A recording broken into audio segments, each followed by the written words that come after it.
వస్తారు.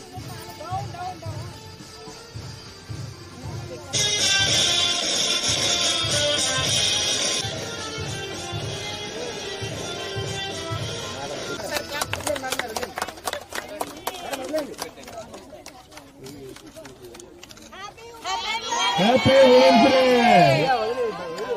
Okay okay, claps కొట్టండి అందరూ.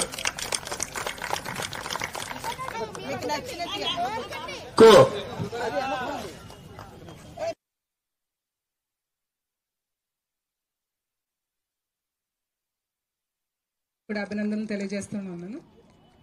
అంటే ఒకరోజు మాది కాదు, మొత్తం ఇయర్లో 365 డేస్ మావే కాబట్టి ఏదో వన్ డే అని ఒక స్పెసిఫిక్గా అని పర్టికులర్గా కాదు, బట్ గవర్నమెంట్ డిక్లేర్ చేసింది ఇంటర్నేషనల్గా కూడా 8th మార్చ్ అనేది మహిళా దినోత్సవంగా.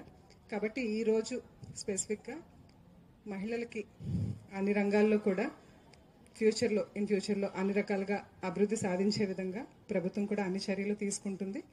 దానికి తగినట్టు మహిళలు కూడా సెల్ఫ్ మోటివేషన్తో, అంటే ఎవరు మాకు బ్యాక్ పుష్ చేయాలి, ఫ్యామిలీ సపోర్ట్ ఉండాలి, అలా ఉంటే మాత్రమే మేము ఏమైనా సాధించగలం అనే యొక్క అపోహలన్నీ వీడి ఎవరికి వాళ్ళు సెల్ఫ్ మోటివేషన్తో వాళ్ళ యొక్క గోల్స్ అచీవ్ చేయాలని ఈరోజు మహిళా దినోత్సవ సందర్భంగా మనస్ఫూర్తిగా కోరుకుంటా ఉన్నాను.